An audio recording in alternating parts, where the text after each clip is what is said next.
Oxum, deusa das águas, sereia, cantora rainha, reges a minha garganta, de onde sai esse som?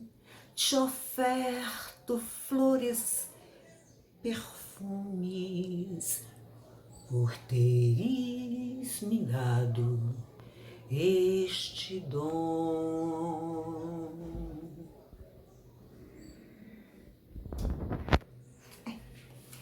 Vou contar para vocês um pouquinho da história, um conto simples sobre o Iorubá. Existe na realidade, na língua Iorubá, que a metade do povo negro falava, e ainda falam, o Iorubá, e aqui no Brasil chegou também falando na época dos homens escravizados, dos negros escravizados, dos homens escravizados que vieram falando. E na África tinha o Iorubá, o Quimbundo e todas as outras tribos, e cada tribo falava o seu dialeto também. Então imagine o que acontecia.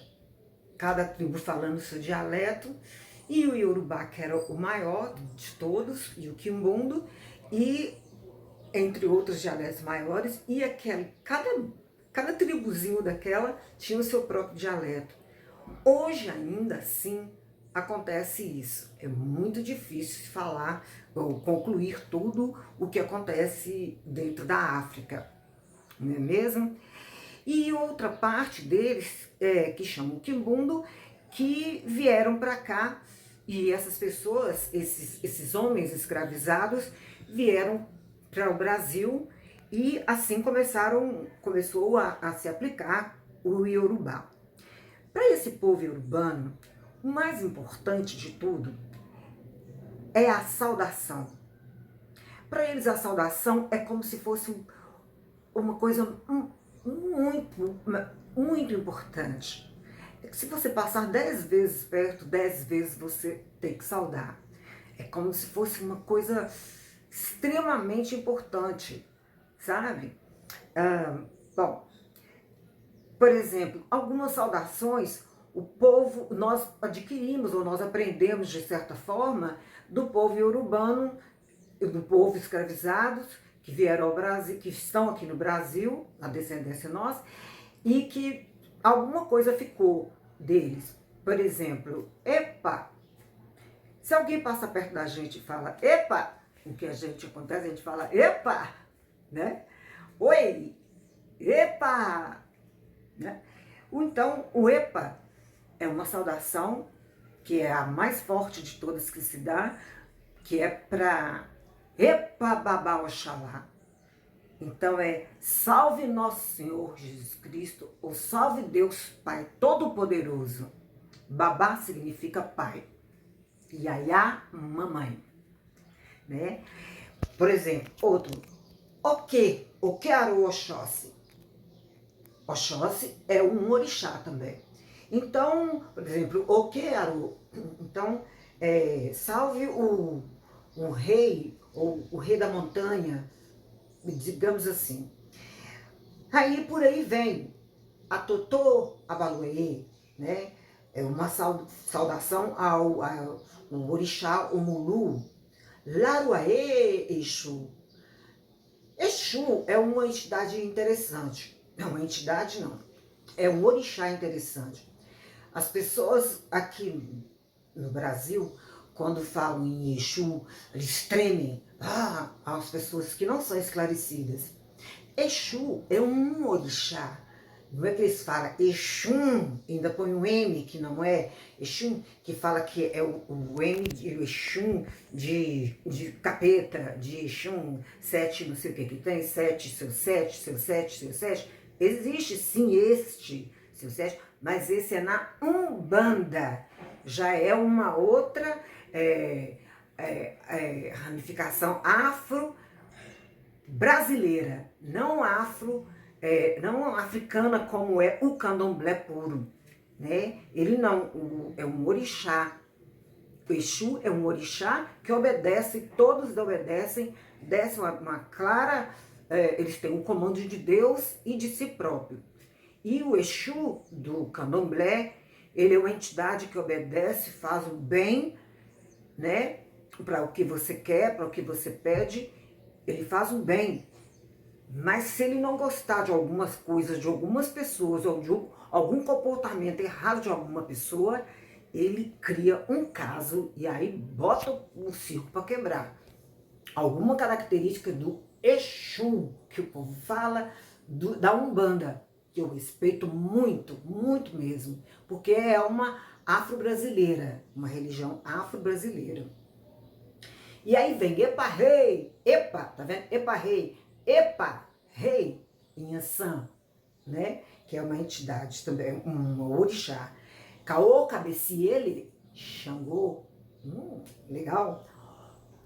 Odoiá. Muitas essas saudações, vocês já ouviram muito, ou já ouviram, ou sabe até quando a gente fala Odoiá, Beajaiô, do Carlinhos Brau, mas Odoiá, muita música na Bahia, ou muita música da Bahia, que vocês, esses 30 e tantos anos de Bahia, já ouviram falar alguma música, algum trechinho da música, tem lá Odoiá, Odoiá, não sei o que tem. É uma saudação, por exemplo, a Iemanjá, ou um filho de Iemanjá, escreveu, rimou, né?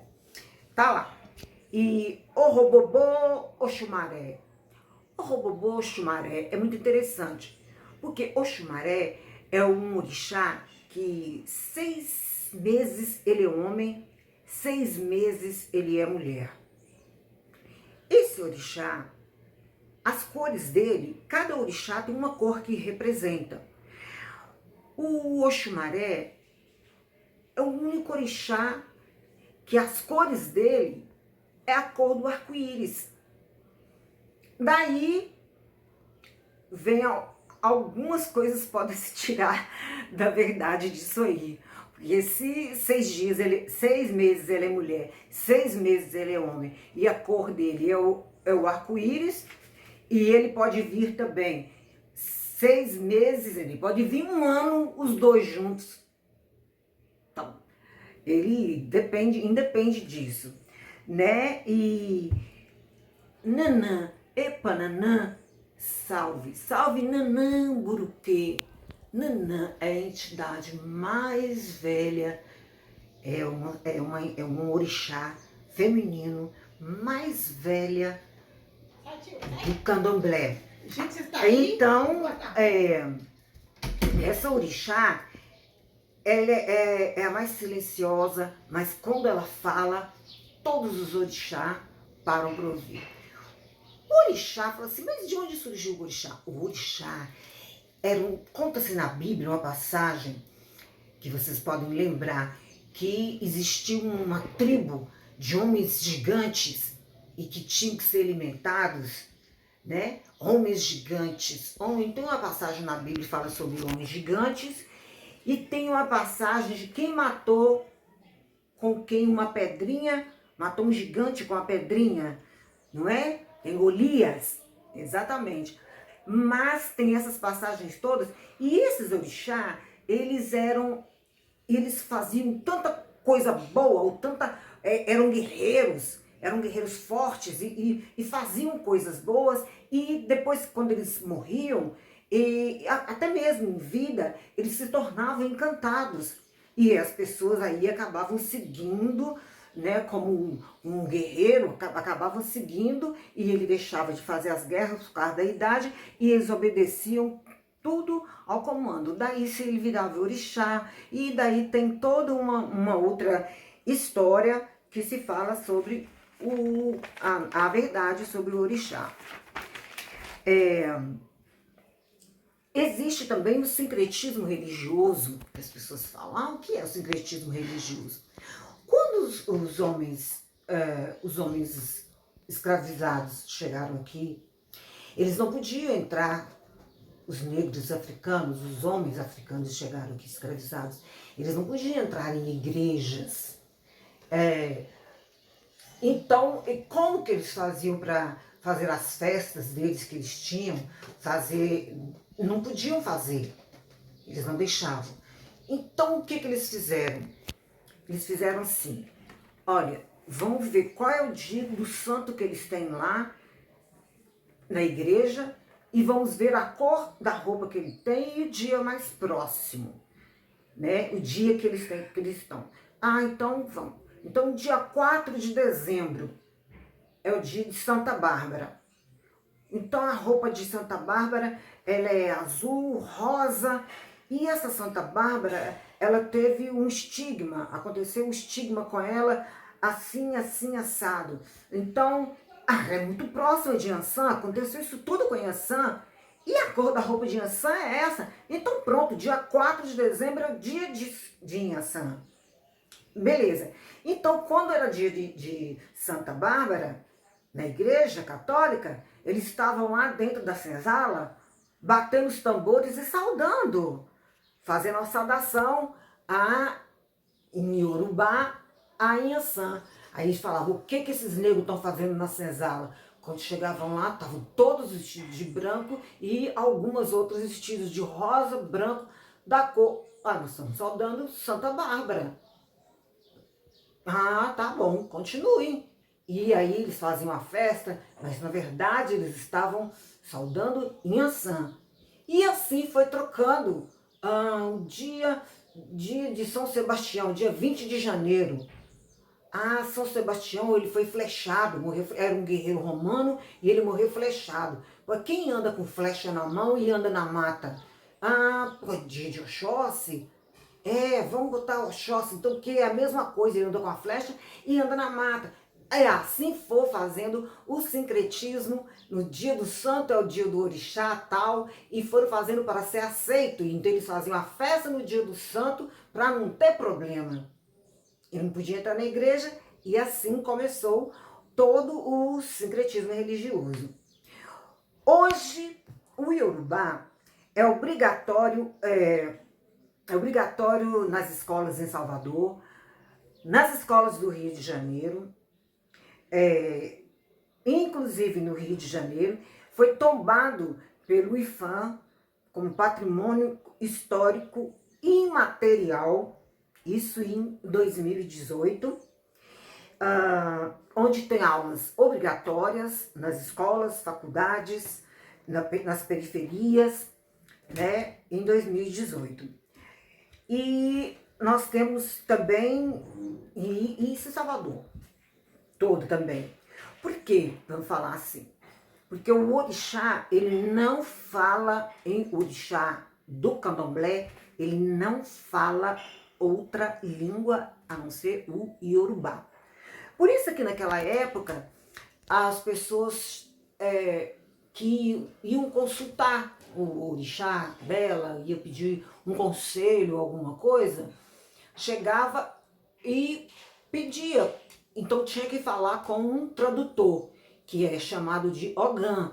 Esse Ogã sabe falar em Yorubá e sabe as raízes, sabe as ervas, sabe tudo que o orixá fala. Que o orixá, ele entra calado, só fala em Yorubá e volta, entendeu? E ele não fala em outra língua, não adianta. Então passou-se em Salvador todo mundo a falar alguma coisa em Yorubá. Por exemplo, axé. Por que axé? Axé é a palavra forte, é uma palavra que em Yorubá é a palavra que carrega a força, que carrega toda a força que você quer conseguir uma coisa, você põe o seu axé, a sua energia. E, na verdade, você fala axé em Yorubá, na verdade é axé. Axé. Eles não pronunciam a palavra X, então axé. É essa palavra forte. Então a saudação passou a ser axé, axé. Então axé significa isso, toda uma força, né? E Bom, existe uma diferença, como eu já disse, entre o candomblé e a umbanda, né?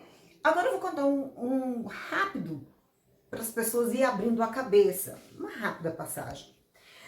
Entre os despachos e as encruzilhadas, né? Bom, quando os negros chegaram não, foram trazidos aqui e começaram a fugir, que teve a fuga dos negros, que eles começaram a se rebelar e foram fugindo. E aí aconteceu de ter os quilombos, o negro fugia, formava um quilombo, começava, os outros fugiam também, mas não sabiam qual a direção certa, correta do quilombo. O que eles faziam? Eles faziam os pratos de comida típica do orixá, mas que todo mundo come, o acarajé, a bará, né? Essas coisas todas das comidas. Então eles faziam um prato, colocava essa comida, colocava a cachaça ou uma outra bebida, mas normalmente a cachaça, uma vela acesa e, enfim, uma coisa doce, um doce qualquer, e colocava em uma encruzilhada no lado em que, na dúvida, a pessoa tinha que olhar que lado que estava aquela comida para ele seguir o lado da encruzilhada que ele tinha que seguir. E aquilo ali, o negro que vinha fugido, correndo demais, aquilo dias correndo. Então, quando chegava que ele via aquela luz, aquela vela acesa e aquele prato de comida, o que ele fazia? É nesse lado que eu vou, porque o prato está do lado de cá. Então eles, ou os negros, que eram mais de 1, 2, 3, aqueles negros comiam aquela comida, né, lógico, a comida, bebiam aquela cachaça, que era para esquentar o corpo, que muitas vezes era muito frio naquela época, era muito frio, eles bebiam a cachaça, que era para esquentar o corpo, comiam aquele doce, que era para aumentar a glicose, isso, eles não sabiam o que era aquilo, mas eles faziam, porque era de sabedoria antiga. Eles comiam o doce, que era para aumentar a glicose, pegava aquele prato e colocava de outro lado da encruzilhada, o prato já vazio, que era para o capitão do mato, ou o branco que viesse atrás, que não sabia disso, pegasse outro caminho deles. E aí eles corriam, iam embora para aquele caminho. E botavam o prato desviado. Aí quando eles viam aquele prato ali, deixavam um pouco de comida, deixavam um pouco de alguma coisa. Aí quando eles viam aquilo, eles falavam, nossa, ali é magia negra, é magia. Eles tinham muito medo daquilo. Aí eles voltavam, pegavam outro caminho, mas não seguiam mais aquele caminho. Isso é o que acontecia, é a origem dos pratos ou das comidas na encruzilhada. Essa é a origem, mas depois a coisa virou. Então, agora eu vou falar um pouquinho sobre a palavra macumba. Sabe a palavra macumba? As pessoas que não têm... Olha, a falta de instrução, a falta de conhecimento é a pior coisa que talvez possa existir na cabeça do ser humano ou na face da terra. Macumba. Eu mesma já cometi isso. Já falei, fulano de tal é macumbeiro. Fulano de tal faz macumba. Nossa, ainda fazia o nome do pai ainda. O que é macumba? Na África, quando tinha festas em algumas tribos, principalmente do povo iorubano, do povo banto, do povo de Queto, então eles batiam os tambores, né, o tambor de couro, né, de algum animal, então eles apertavam o couro e faziam e batiam. Então eles estavam alegres, estavam batendo aqueles tambores, batendo tambor de várias afinações. Então eles batiam o tambor e dançavam, ele estava dançando uma fogueira no meio e batiam, estavam batendo. Mas aí um encantado, uma pessoa lá, pegou uma árvore, fez um instrumentozinho, só que essa árvore dava um som agudo, essa madeira. Então ele fez em várias camadinhas assim, e passou a madeira, deu um som muito agudo e achocalhado. Então ele pegou a outra madeira e passou, ficou como se fosse o nosso reco-reco, mas muito mais agudo e muito mais cheio de swing, mais cheio de, né, de som. E ele foi para essa festa. E essa árvore chamava-se uma árvore que chamava-se macumba. Então ele pegou essa macumba e desmanchou e botou o nome do instrumento de macumba também. Então ele pegou e chegou no som. Quando ele chegou batucando, fazendo aquele som agudo, o som ficou muito mais gostoso, ficou muito, porque era só som grave, grave, muito grave. Então aquele som agudo chegou e ficou a coisa muito gostosa. Aí ele perguntou, vou falar em português mesmo, ele perguntou o que é esse som? O que é esse instrumento? Aí ele falou, é macumba. Aí ele falou assim, nossa, eu gostei. Você faz um instrumento para mim assim? Ele falou, faço. Aí o outro, eu também quero, eu também quero. Aí cada tribo viu que o som era muito bom, e aí a pessoa falava assim, olha, quanto mais macumba tiver, melhor fica o som. E aí, o que aconteceu? Ficaram nas festas que tinham, chamava-se quanto mais macumbeiro na festa, melhor, porque o som fica melhor. Então batiam os tambores graves e as macumbas batiam mais agudos, e aí o povo dançava melhor, porque o som ficava bem gostoso. É como se fossem os repiques na escola de samba. Aí, o que você toca? Macumba, beleza, macumba. Ao chegar aqui no Brasil, eles trouxeram alguns instrumentos, inclusive a macumba. O macumba. Então vieram, aí ficaram aqui tocando. Oh, você vai pra festa? Vai ter festa hoje? Vai. Você vai tocar o quê? Eu vou, não, vou fazer macumba lá na festa, na senzala. O nego já olhou pro outro, já olhou. Macumba? Convenhamos que até a Disney avacalhou com a gente, né? Madrasta, já pensa, é má. Toda madrasta, os desenhos animados, as madrastas já eram aquelas mulheres lânguidas e más.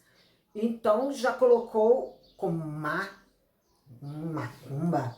Estão indo lá pro terreiro, pra senzala, fazer macumba. É coisa boa. E aí ficaram dançando e eles com as macumbas fazendo macumba. Daí surgiu a palavra, não era festa, era macumba. Já da origem dos donos, das pessoas que eram donos de escravos, os escravocratas, já diziam que eles estavam fazendo macumba e proibiu. Isso é macumba, tá proibido. Mas não sabiam que era pura dança, que era puro instrumento da madeira. E aí ficou. Fui lá e até nos dias de hoje, até hoje, 2000, virando para 2021, ainda tem gente que aponta o dedo para outro e fala, fulano é macumbeiro. Ainda, e outras pessoas viram a cara porque falam que fulano de tal é macumbeiro. Acreditem se quiser, mas é a pura verdade.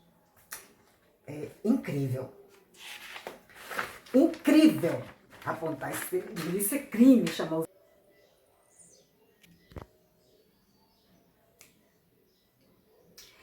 Quando quer se agradar ao orixá, o que mais as pessoas do candomblé faz é oferecer o prato da comida que ele mais gosta. Tem lá suas receitas e tem qual orixá. Porque não são apenas 10, 12, 15, são mais de 500 orixá. Mas sabemos pouco ainda desses orixá. Muitos se perderam na história, mas ainda tem. Então você faz o prato para o orixá, tem os orixá criança, os ibeji, os erês, também estão na história, não é mesmo? Agora, cuidado. Só peço uma coisa para vocês. Respeito. Respeito. Essa história de chuta que é macumba. Cuidado. Essa macumba, a gente já sabe agora que é um instrumento musical. Mas a intenção que você fala e a atitude de chutar aquilo que está lá, toma cuidado e respeita. Você sabe por quê? Você não sabe quem foi que fez, para quem é aquela comida, né? De repente, aquela comida pode ser para Egum. E Egum sabe quem é? É espírito de morto. que se você chutar, pode ficar nas suas costas. Já pensou? Não quero isso. Então, todo cuidado e respeitar a religião de cada um, não é? Cada qual no seu lugar, beleza? Então, o que eu tenho para terminar para vocês dizer é que Yorubá é da natureza. Yorubá é ilê, é terra. Yorubá é axé, é a força que vem da palavra que você diz. Yorubá é dita com força e vira axé, axé, repababá, oxalá.